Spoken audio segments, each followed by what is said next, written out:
Game 7 heartbreak in Toronto as the Leafs fall to the defending champs, the Florida Panthers, by a final score of 6-1, ending their playoff run. The Florida Panthers move on to the Eastern Conference final, winning this series 4-3. There is a whole lot to break down with this game, with this series, with everything that has been going on.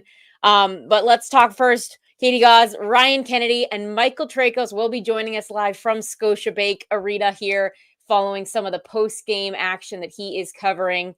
But Ryan, we talked about this. It was incredible what the Leafs did to force this game. They went into Florida. They took care of it. They played the game they needed to.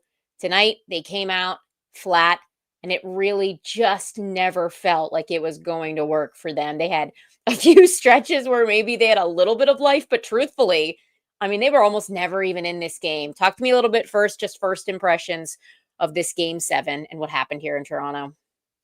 First impressions, I think, you see why Florida is the defending champ. The way they came out on hostile ice and just dominated play, I'm sure people are watching, on social media and on the broadcast, just the sheer shot attempts. I think it was 21-0 at one point for Florida. And of course, the shots were, I think, 7-0 or something like that. The constant pressure, just putting the Leafs on their heels, the smothering. And it's interesting when I watch the Panthers, they play in a way where it's like, why doesn't everybody just do that? It's like it's so effort based. Right. You talk about taking away time and space. You talk about, forcing the other team to make mistakes and playing hard and playing fast. It's like, it's not something that's, like innate to them, but there's a buy-in to that whole team. And I think what we saw from Toronto tonight, especially early on, is, the defense just kind of sagged. And it was those mental mistakes that led to the first Seth Jones goal. And then eventually, well, I guess soon after, it became an avalanche where the dam just kind of broke, if I'm going to just continue to toss out a string of metaphors here. Yes, no question. Well, big picture here, because this is not just a tough game 7 loss at home. This is Toronto's 7th straight game 7 loss and their worst ever home loss in a game 7. Is that just kind of a cherry on top to what is the final straw of this entire situation that we've been talking about with Toronto and the changes that are coming and needing to get past the second round? And it just, this kind of put a bow on it. It feels like that. Like if they had lost this game 7 2-1, or even like 2-0, Right. I think a Battle. lot of fans would have been like, what are you going to do? It's the Panthers. They're the cream of the crop. And, Fought it was a hard. tight game. Yeah. Yeah. But I mean, this one was basically a capitulation by the second period. And yeah, it was kind of funny how after Max Domi scored, it was only 47 seconds I know. until Luostarinen scored to make it 4-1. And sort of like, hey, maybe there's hope. No, there is no hope. Never mind. So it's going to be a very interesting summer. I mean, Mitch Marner, they showed him he was very fired up during the game. It didn't do anything during the game. Austin Matthews didn't do anything during the game. So you know what? I think it's time. And we talked about this after game 5, where it's like, okay, well, what is the path forward here? Like, who are the players that need to be added or subtracted? I was kind of laughing looking at the unrestricted free agent list this summer. Brad Marchand, technically, is going to be Right? I don't know. I mean, maybe that would just be like the funniest thing he could ever do in his life, would be joining the Toronto Maple Leafs. But it's going to be fascinating to see, like, do they re-sign Marner? Do they just let him walk? What do they do with Tavares? What do you do with Austin Matthews, right? I mean, he has fantastic line mates in Marner and Nyes. Nyes clearly, I think, is becoming one of the most important players on the team very rapidly and needs to get paid as well. Yes. So what does this summer look like for GM Brad Treliving? Yeah, I mean, if you had to, speculate, and we've done a little bit of this obviously already, but I mean, it does feel like you're going to have to establish your new untouchables. And it feels like some of the players you just named are going to be the new era, of whatever this new Leafs team looks like, because I mean, they got a new coach. They've gotten a new GM. I mean, they've done everything else but break up this group. I mean, this is what else do you do? Like, obvious at this point, right? For sure. And I mean, let's look at how the Florida Panthers were built, where, they do have a couple of bona fide stars, maybe even like almost superstars in Barkov Right. and Kachuk. Yep. And then you have like Reinhardt, who had, the massive season last year, over 50 goals for the first time in his career. You Right. have, Sam Bennett, who is, just a tremendous playoff guy. And the thing that really got me when I was watching this game tonight, Seth Jones has been incredible the whole playoff run. I know. And it occurred to me, people always say like, like draft schmaft or whatever. But like Florida doesn't get Seth Jones unless they trade a very good young goalie that they developed Yep. named Spencer Knight. Right. Right. And like Dallas doesn't get Mikko Rantanen unless they take a chance when other teams didn't on Logan Stankoven, developed Mhm. him and turned him into a great young NHL player Right. and made that deal. So, I mean, for the Leafs, I think that's a big problem where outside of Matthew Nyes, like where is that next wave of really good young players that you Mhm. might have to, deal away. And like Fraser Minton is a good young player, but he's not Logan Stankoven, for example. Right. And I mean, you mentioned it right there, talking about Jones. You've already mentioned Marchand. And again, being a GM is difficult. And a lot of the moves that you make at the trade deadline do make or break you. And a lot of times it is a swing and a miss. And some teams just feel like they've got that horseshoe where they get lucky every single time. But for example, I mean, Florida had the trade deadline acquisitions of Marchand and Jones. And here tonight, they're two of the biggest players. So again, what you do at the trade deadline really can make or break you. And with Toronto getting Lawton hasn't necessarily panned out. So some of those moves maybe not benefiting them. All right, looks like our friend Michael Tracos is ready to join us after the post game in Toronto. Michael, we'll jump right to you. Obviously, we've talked a little bit so far about what happened or what didn't happen here tonight for the Leafs, but what was it like down there in the locker rooms? What kind of a sense did you get post game? Give us the scoop. Everyone was happy in the locker room, Katie. I can It was a report great that. time. However, I was in the Florida room, so Ah, that makes more sense.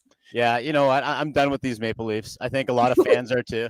I don't Yeah. know if you saw in the broadcast, but there were jerseys, there were Oh, yeah. beer spilled, and I don't blame them. Like, No. if I was one of the fans there, I've seen this performance how many times now? It's getting embarrassing, and it's one thing to lose, and you probably already went over this, but to lose in this fashion, especially after what happened a couple games ago, you Yep. think that they'd learn their lesson, and here we are again. It's beyond embarrassing, and it's to the point now where if you didn't think that something had to happen to the core, something drastic, well, here it is. They've all laid it out. Mitch Marner getting booed every time he touched the puck in the final minutes of the game is such a damning indictment of where this team is and Mhm. how much patience is completely lost right now. Yeah, one and Ryan mentioned it earlier, but like Mitch getting heated, the broadcast very clearly showing him screaming to the bench, what the bleep are we doing? Wake up. And uh what was he doing? You know what I mean? It's a head scratcher at this point. But I mean, he's one person. I mean, in your mind, now that this performance is final, now that this Toronto team is done, we talked to Ryan already about this, but what are the things that you think need to happen? Who are the untouchables now, and who needs to be gone to make changes occur? Well, in regards to Marner yelling at the bench, I saw the hilarious tweet. This is like O.J. Simpson yelling at the cops to find the killer. It's like, It's incredible. buddy, like, who are you yelling at? Like, how many goals did he score in this series? Like, at the Yeah. time, I think he was yelling. He had like one shot on net. He was a -1, and you Mm, really didn't notice him. It's like, stop yelling. It's like what a are you year ago where he's Yeah. slamming his gloves on the bench, and Marner's looking at him like, come on, bro. Like, you stop acting like a baby. So, again, it's one thing to kind of show fake emotion like this. It's another thing to do what Brad Marchand has done this series, which is just come up big when it needs to. Like, you don't need to yell, you don't need to pout all you need to do is just show up in a game 7 and act like you want to win.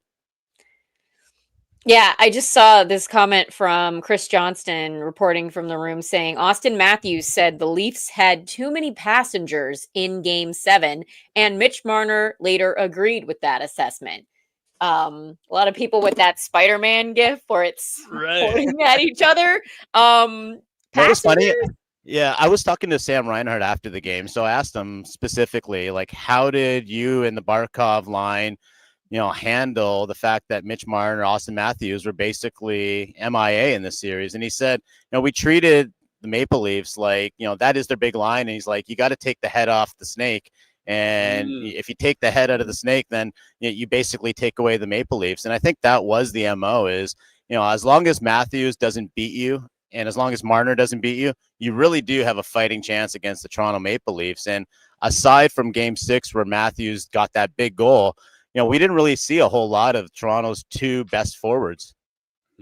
What's interesting too is if you think about Barkov in this series, he didn't score a lot, but he had the puck in the offensive zone so much. And like he won so many battles, particularly against Matthews in that top line, where you say, okay, like we'll take that, we'll take that trade-off where it just felt like in a general sense, and you guys can chime in if you think the same thing, where I just felt like Florida wore down the Leafs.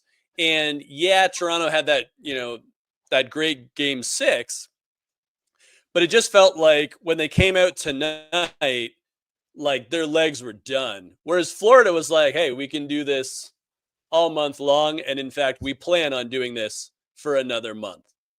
Yeah, Reinhart talked about that. He said that this team is built for game 7s. And I think that was something that the Florida Panthers have said in the past. And we said, what do you mean by that? And he said, we play a heavy style of game. We play hard on the forecheck.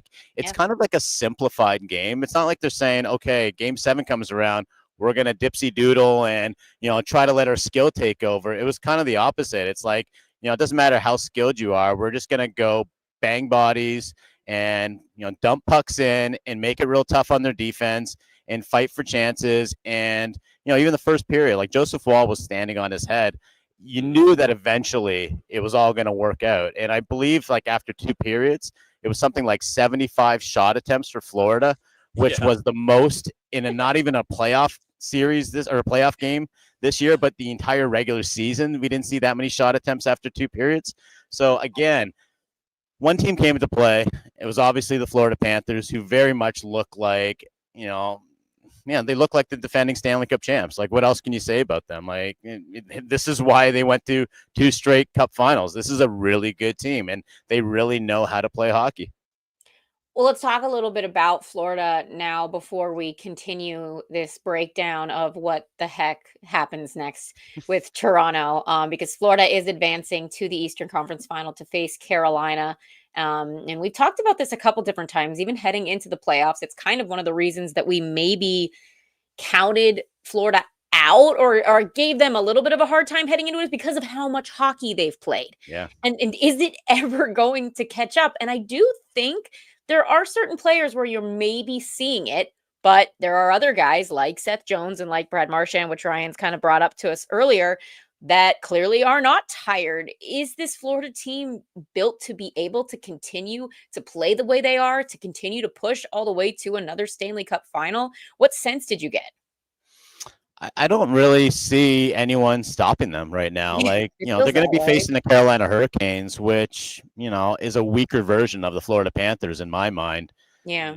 To your point, Katie, like there are a lot of miles on their bodies. And yet, early on, I would have agreed with that we were starting to see that kind of war of attrition really show on the Panthers in games 1 and 2 specifically. But maybe they got a second wind now. The fact that Seth Jones is scoring is such a dangerous, thing to kind of consider. Like, here's a guy that has been really kind of chomping at the bit, trying to get into a deep playoff run, and he's waited his whole career for this. So, he's not tired. Ekblad having been suspended, he's not tired, or missing those games for a suspension. He's not tired. Yeah, Brad Marchand is Brad Marchand. Like, I don't think he's, ever going to be tired. So, yeah, I get the sense that Florida is really looking at, the potential of, winning a Stanley Cup. And, who's to argue with that? Yeah, yeah. No, I'm with you. And, I'll toss in like Anton Lundell, still a very young guy. He doesn't have a lot of NHL miles on him, but all those miles have been like Stanley Cup playoff runs almost. So, I mean, hey, great. He must think this league is so easy. But And they got Sam Miskevich still, who's kind of not really even playing right now. Like, they No, could he hasn't. tap him in, and he had a great end to the regular season. Yeah, I tend to think like that matchup with Carolina is going to be interesting because, I mean, Carolina is a fast team. And, Mike, you're right. They do play a very similar style to the Panthers. I could see maybe the Panthers eventually getting tired, but, I think they'll beat Carolina. I'll put it this way. If Florida has to play Edmonton in the final, I bet the Oilers beat them this year. If it's Dallas, I don't know. Yeah. Yeah, I think that's fair. I mean, the thing with Florida too is, again, we've talked about, maybe some of the key guys who do have a little bit more of the miles on them, but it seems like every night that maybe one of those guys is a little more quiet, somebody else finds a way to step up and be impactful. I mean, when we talked about this in the one game, right? They've got 17 or 18 guys now that have scored goals. I mean, there's never a lack of someone that's ready to step up and fill that void. So even if maybe there is a little bit of a wear and tear, it just doesn't feel like you're ever going to notice it because of the fact that they just keep coming. There's always somebody that's ready to step up, play the next opportunity. We saw a quick comment there, went away, but I liked it. Guys, do you think that this quick turnaround, because the Eastern Conference final between Carolina and Florida will now get started right away? We got Tuesday game. Is that good or bad? Does that help the Panthers or hurt the Panthers? Do they keep rolling? Does it not make a difference? What do you think, Ryan? I could see them losing game one to a more rested Carolina team. Sure. But and I it's think in that would be Carolina, right? Yeah, exactly. The Hurricanes are at home just kind of waiting for them. They can do some scouting. They can, kind of keep it loose with that extra day off. Or actually several days off, really. But I do think it's not going to matter in the long run. But if Carolina won the first game, I certainly wouldn't be shocked. Like, I think the Hurricanes need to pounce on the Panthers to make sure that they get off on the right foot for the series, because it is going to be a very difficult matchup. One thing to consider is Bobrovsky's now playing his best hockey, and I think he's allowed 4 goals in the last 4 games now. Had a kind of just an average start to the playoffs, especially in this series. He didn't look that dangerous, but feels like he's really rounding into form. I think that's a real dangerous thing. If I'm the Florida or Carolina Hurricanes, is now you're looking at the other end going, oh boy, if Bobrovsky's, heating up as we get into the conference final, ouch. It becomes that much harder to beat the Panthers because, again, where are they weak? Like, up front, they got everyone scoring. You just mentioned, Katie, like, the depth is there. The back end just looks so well put together now. Which we weren't sure about because they did have some very important departures from their defensive core. You'd think losing Brandon Montour, losing Oliver Ekman-Larsson, you're going, okay, it's a weaker defense. And we talked about this, but Seth Jones, whatever you thought of him and his play in Chicago, like, this guy is proving that he is, I don't want to say elite defenseman, but he's a very good defenseman that you don't mind putting out there in any situation. Yeah. I mean, he's a top pairing defenseman. And, didn't look like it in the last couple of years. I mean, nobody looks good in Chicago right now. Yeah. But, like, think about before that. Like, Seth Jones has played in all-star games before. Yeah. You're not trying to convince me. Like, I like Seth Jones. No, I thought Chicago getting him was like, they're going to be back in the playoffs, and I've just looked like a fool ever since then. Needed the opportunity at the right team. All right, well, reminder, Playoff Frenzy live here at the Hockey News, presented by Sticks.com. Don't break the bank on Sticks when you can get a pro-level composite stick without the pro-level price tag. That's Stix.com, so go and check it out. All right, let's shift our focus back to a little more discussion of the Leafs, keeping an eye on Twitter here and just seeing a little bit more of what's coming out of the locker room. So Craig Berube insisting that the moment wasn't too big for the Leafs. Feels like it was all between the ears. It's a mindset that they were capable of it. They just didn't execute. Do you agree with this? Was the moment really not too big? And then a follow-up kind of with that is Craig Berube was sort of the guy that maybe was supposed to be a difference how much of this, if any of it, is on him, or is this just continually a personnel issue? I wondered about Berube and the coaching decisions he was making because, okay, a couple things. The Matthews Marner line wasn't looking at all like they were ever going to score. Why didn't he break them up? Secondly, why didn't he keep them away from the Barkov line? Like, you have home ice advantage. Why didn't he ever say, like, you know what, I'll take my chances against the Bennett Kachuk line or whatever else? Like, for whatever reason, like, it's weird because Berube was just kind of, I guess, accepting the fact that, you know, Matthews is Toronto's best player, Florida's best player is Barkov. Let them go head to head, and you'll deal with your depth. The problem with that is Toronto doesn't have that depth. Like, we saw it. Like, Max Domi finally is starting to score, but for the most part, you know, the third and fourth lines are not going to beat the Florida Panthers. And really, you needed Matthews and Marner and what Reinhart said, the head of the snake, to do its damage. And, you know, for whatever reason, Berube wasn't really concerned with that matchup. Yeah, no, that's a great point. Because if you think about it, like, two of the breakaways or near breakaways that Toronto got were Steven Lorentz and Scott Laughton, and Bobrovsky stopped both of them. And I'm sure Florida was like, we're glad it was those guys and like not William Nylander getting those ones.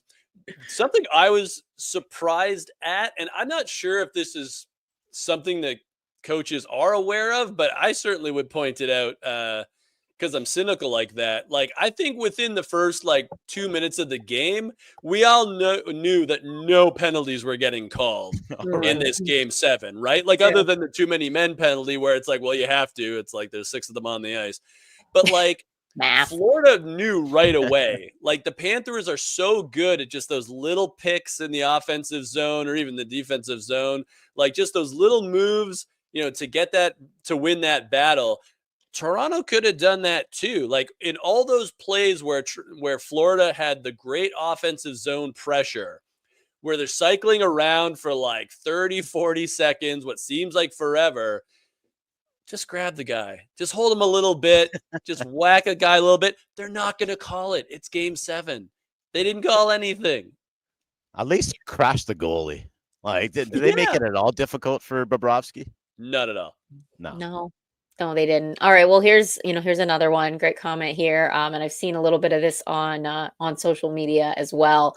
But the questioning of Matthews getting the C and the future of his leadership. Do we think there's any chance that if he, I think we probably don't know what's going to happen, but is he going to stay the captain? I mean, if he stays with the Leafs, do we feel like it's the right thing to continue this? It would be kind of tough to just yank it away this quickly, but what do you think of his leadership, I guess, through this season? I think it'd be hilarious if they gave it back to Tavares. Oh my goodness. Re-signed him. Never mind. Yeah, like, I don't know. Ultimately, what is leadership? It's scoring a big goal, I guess, turning the tide with a big hit, like doing something of that fashion. Obviously, game 6, you could say that was Matthews showing leadership. They needed a goal. He finally scored. But it's so hard. Like, this is the kind of question that I remember Matt Sundin constantly getting asked, is like, why aren't you playing more like Doug Gilmour? Why don't you play like Wendell Clark? It's like, well, I'm not going to fight guys, okay? It's not my style. And I think with Matthews, it's the same thing. It's like, well, he's not Matt Sundin. He's not Wendell Clark. He's not Doug Gilmour. What is he? He's arguably like one of the best goal scorers of all time. Probably going to go down as the greatest American-born player of all time. But, really, how does he lead? He leads by scoring goals. And, I guess that's what you could question is he didn't score enough goals to lead this team where they needed to be. Yeah. The irony of that whole thing is, like, Tavares had one of his best seasons in recent years after he gave up the captaincy. And it really felt like, ooh, that was a good move. It's like, the pressure's off Tavares. It's like, this is Matthews' time to shine. I was thinking about this, and it's like, if you took it away from Matthews, who would you give it to? Like, Morgan Riley's a mess out there. That's a better question. We were talking about if Morgan Riley should get bought out, and we're like, oh, he signed to 2029 or 30 or something. It's like, Lord. Oh boy, they are in some serious trouble now. Yeah, so it's like, unless you give it to somebody that is almost like a caretaker captain, like a Chris Tanev or Jake McCabe, like a guy who might be in Toronto for a couple more years. Like, it kind of has to be Matthews. Like, you're not going to give it to Matthew Nyes yet. Just do it. Just do it for the sake of. No, I'm with you, Ryan. Here's Unless your they like extension. Here's the acquire, Brad Marchand in the summer, and you're going, listen, we want you because you keep beating us in game sevens, and you won't be able to beat us in game sevens if you're on our team. Now you're our captain. Yeah, like that. It's not going to happen. They're not going to strip Matthews of the captaincy. If they did that, then, oh boy, yeah, you really are blowing up this core four. He'll throw his own jersey on the ice. Yeah, that would be something else. Total side note, but Matthews reminded me of this because his boy Justin Bieber was behind the Leafs bench all night. Was this a distraction? Was this weird? Between that and Drake putting $1 million on the Leafs to win tonight, it was like the double hex was happening. Yeah, the Drake curse continues. I would also point out to your side note, Katie, the one goal that Toronto scored, Bieber was not in his seat. So the Bieber curse? Because it was scored 3 minutes into the second period. Yeah. And, with everybody in Toronto knows, when you're in the luxury boxes, it takes a couple of minutes to get back out to the ice for the period starts. Yeah. And this is a really weird side note. Mike, you might appreciate this, but I rewatched the documentary Dig last night, which is about the Dandy Warhols and the Brian Jonestown massacre. And Justin Bieber was dressed exactly like Anton Newcomb from the Brian Jonestown massacre. And that guy's a lunatic. So it was just bad vibes all around. Beeps was wearing what you're wearing, Ryan. He was wearing all pink. But he had the big hat and the sun. I don't know what a Leaf game in pink. Okay, the whole building was blue and white, Ryan, and he was wearing pink. He didn't get the memo. Obviously, his wife was dressed in the Leafs gear at least, so somebody got the memo. We just saw a comment. If Stolarz is healthy, does this change the series at all? Ooh, that's tough. Okay, I wouldn't blame. I wouldn't blame Joseph Wall at all for tonight's loss. None of those goals, I don't think he had a chance on. I don't think anything happens if it's Stolarz, to be honest. Yeah. The puck handling, Mike, you mentioned this, I think a week ago. Stolarz' puck handling, maybe that's the only sort of X factor is that Toronto doesn't get hemmed in as much. That's a good point, yeah. But, Wool was spectacular for much of the series. Yeah. I thought in game 6, it was like him and Matthews basically won that game for the Leafs. So, honestly, like you mentioned, Ryan, had it not been Lorentz on that breakaway or Lawton on that chance, if it was Nylander or if it were Matthews or, if they just got one of those goals, maybe that's something to build on. But even so, they're down 3-0. Max Domi gets a goal, and then Florida gets a goal right after. The shots for and against, were so heavily weighted in Florida's direction that it didn't matter who's in net. This was a team that was just kind of destined to win tonight. All right, well, here's some interesting post-game commentary. Brad Marchand being interviewed, and he talked a little bit about how it's unfortunate the amount of heat that Toronto catches and that the Leafs fans unnecessarily beat pressure into their team. Do you think these are fair comments, or at this stage of the game, are Toronto fans not warranted for their frustrations and the pressure they're putting on the players making some of the most in the NHL? If this was year 1 or year 2 of the Matthews-Marner era, I would agree with Marchand. It's take it easy. It's just starting. But, what are we? Is this 7 years in of this? I think it was 9. Is it 9 years already? I saw 9 somewhere too. Yeah. God. Lord, and Marchand's saying it's the fans' fault? Come on. Enough is enough. They've got to take ownership. And Ryan, you and I were talking about this the other day. Where is the bar set? If the Leafs make the conference final and lose, does that save Marner? And we were saying, both of us were saying, they got to make the Stanley Cup final. Maybe they don't have to win the final, but you've got to go. It's not about baby steps anymore. And there might be some people saying, well, they beat the Ottawa Senators in round 1. It's well, it doesn't matter. You really had it to go far this year. This was the year that you had to, make it clear that you are a legit Stanley Cup contender. And right now, with all said and done, it doesn't look like Toronto was ever close to winning a Stanley Cup. I think the fear now, if you're a Leaf fan, is that this edition of Toronto is the Pekka Rinne, Ryan Johansson, Mike Fisher, Nashville Predators. But even that team got to a final, losing to Pittsburgh. Right. The worry would be like, this is the peak, Yeah. and it's like, it's going to take another era to actually go back up. And I mean, Nashville never did, right? Like they were decent for most of Roman Yossi's career. And then obviously this year was a disaster. But I think that would be the fear. And it's funny too, I think Brad Marchand is just being nice, which is kind of funny for him because he's so good at poking and prodding through the press. Well, but it's it easy did once remind you me. beat them.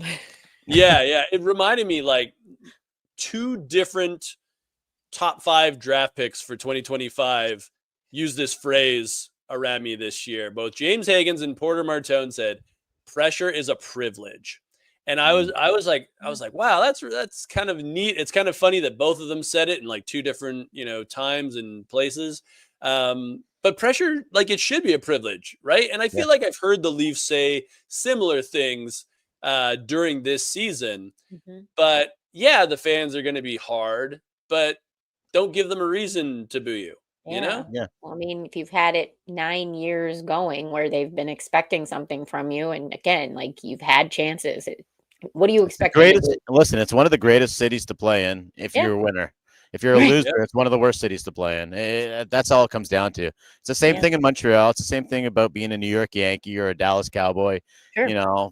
Playing under the bright lights, you're treated like a hero, even if you're on the fourth line, as long as you win games and score goals. But if you lose, it doesn't matter how much money you're making, or maybe, the more money you make, it becomes that much worse. But, that's the rub of playing in Toronto. Just win.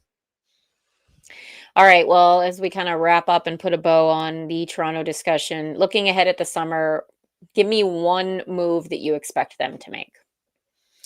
I think they re-signed John Tavares. I think that's an easy one. I think he's not going to be commanding what he's getting.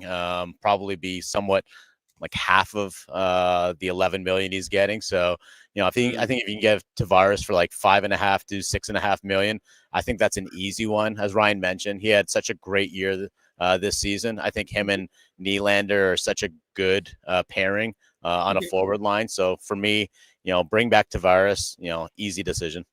I'm going to say they try to get Sam Bennett on the open market from Florida. Especially if Florida wins back to back, right? I mean, he already has a championship ring, but to come back to his like home market, and maybe help that Leafs franchise get over the hump, that might be tantalizing enough to woo him, because he's exactly what you need.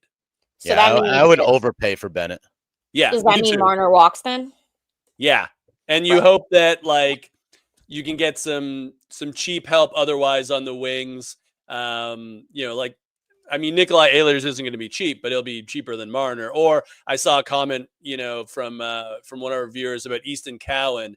I don't know if Easton Cowan is ready to be an NHLer yet.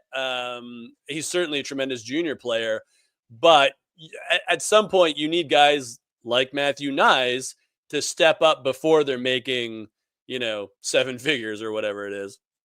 I know, it's kind of scary. I mean, Knies has already like raised his stock so much that like, you really are in a position where like you're not going to just do a bridge deal at this point. You've got to give the guy what you need to do to keep him around, because he is part of the future.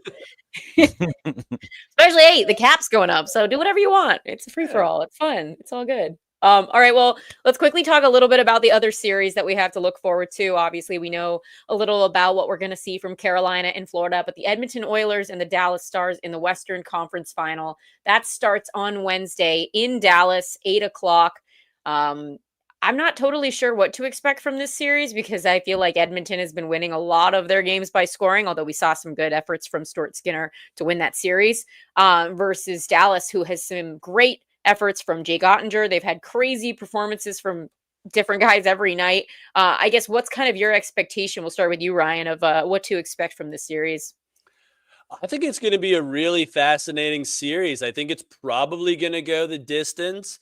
My X factor would be you have a healthy Miro Heiskanen, and he Mhm. can skate with McDavid, and Mm. not many defensemen can. Okay. Cale Makar can do it. Mhm. Heiskanen can do it. That's going to be a very interesting matchup to me because Dallas has great scoring depth, and we've seen Yeah. that Edmonton has tremendous scoring depth as well. So there's not a lot of margins here. Like, you can say Dallas has a much better goaltender, Yeah. but Stuart Skinner also gets hot. Yeah. So I who mean, he had a knows? shutout. Yeah. Yeah. Yeah, it's a great rematch of last year's conference final. And what was that one? Was that 4-2 for Edmonton? Can't remember now. But, I think you know, so. I think this one's probably going to go the distance, like Ryan said. Yeah. You know, I'll give Edmonton the edge just because of how out of this world McDavid and Draisaitl have been playing. And you're going to get Matthias Ekholm back, which I think is, you know, going to be such a big, a big addition for Edmonton's back end. So, yeah, I'm excited. No, this is going to be a better series, I think, than the Eastern Conference Final. How funny is this playoffs that like teams are getting healthier as it goes? It's a good point. It's like Robertson, Heiskanen, Ekholm coming back. Yeah, it's like, oh, by God, that's Matthias Ekholm's music. He's coming in. In their defense, they had to win some incredibly difficult series without some of their most important players. So, Yep. I mean, it's impressive that they did that to begin with. All right, guys, here's one more. We saw a couple comments talking about the players that Florida brought in versus who Toronto brought in terms of trade deadline acquisitions. Scott Lawton, what does he have years left on his? So will he be sticking around? Is this I a guy believe that was a I believe rental? it's a rental. Okay. Do we And if see? I'm Toronto, I am not bringing him back. Yeah, if that's Sorry. the You case. could find another guy to play fourth line minutes for you. In the same breath, think that there's any chance that we see Marchand staying in Florida? Maybe if Sam Bennett leaves, or is this just see what happens? Most people I talk to in Florida say that they're intent on not only keeping Marchand but Bennett. So, you know, we'll see how Bill Zito can make all that work. You know, Ryan's a huge Bill Zito fan, so that, you know, obviously being in Florida, you've got a bit of an edge there with state tax and the fact that it's Florida, and who wouldn't want to play for the Panthers these Not a bad days. spot. But Can I wouldn't be confirm. surprised if Bennett and Marchand are back with Florida next year. Does that sound crazy, or, you know, do we see that happening? No, I think they can Like, swing who it. wouldn't want to win all the time? Yeah. Right? And it's sunny and you can wear flip-flops when you leave the rink. Yeah. Everybody loves that. Yeah. All And right. like, if you're guys. Marchand, you don't have to be the top scorer anymore, even though he's the top scorer for the series. But, Right. you know, there's not that pressure, right? Yeah. Yeah. Okay, that's our last opportunity before the Western Conference and the Eastern Conference final get going. So let's just give our predictions. Michael, who's coming out of the West? Who's coming out of the East? I think we're going to see a rematch of last year's Stanley Cup final. I say Edmonton in 7, and I say Florida in 5. All right. I'm going to stick with Dallas. Don't change now, Ryan. Yeah. Exactly. I can't change now. I'm pot committed. I'm sticking with Dallas. I think it will be in 7 games. And yeah, I think it's probably gonna be Florida, and I'll say that one's 7 too. Yeah, I mean, I'm just leaning towards choosing Florida, not just because I do like them a bit, but obviously don't really want to keep watching Carolina's brand of hockey if it continues like it was in the Washington series. I mean, they're not complaining. They got where they wanted to be, and if it keeps them going, then good for them. But from a viewership standpoint, I want to see a little more action. So I'll go with Florida Panthers facing the Dallas Stars. I'm going to ride with Mikko Rantanen and the Stars on that one as well. All right, guys, good stuff. Well, Toronto fans, don't be too hard on yourselves. See what happens over the summer. We have lots of playoff hockey still to come as the conference finals get going starting on Tuesday night between Florida and Carolina. That does it for the Hockey News Playoff Frenzy Live. I'm Katie Gause with Michael Tracos and Ryan Kennedy. Thanks so much for joining us. Thanks for all your comments. It doesn't stop here. The playoff frenzies continue. But until then, we will see you next time.